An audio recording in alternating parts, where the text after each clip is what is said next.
Welcome to Summing It Up for Chapter 19, the gastrointestinal medications, and looking at our gastrointestinal or digestive system.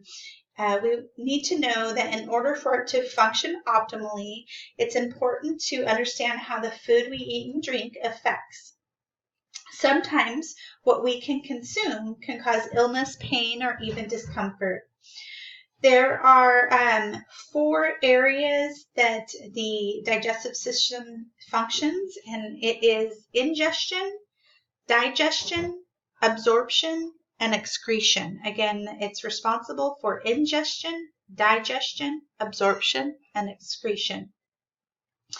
Digestion is the process of converting food into chemical substances used by the body.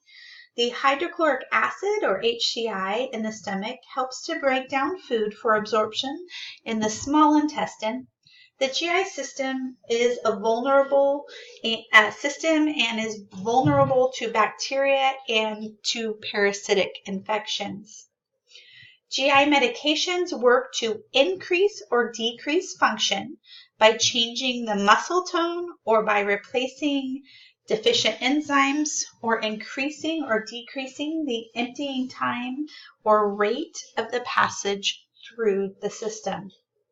The timing of GI medication administration is important for proper action or absorption, and it's also important to remember that certain foods can contraindicate, as well as GI medications have diverse purposes, including but not limited to coating the stomach, relieving nausea, vomiting, inducing vomiting, reducing acid in the stomach, protecting teeth, killing microbes, promoting good nutrition, reducing diarrhea and constipation, suppressing appetite, and also reducing gas.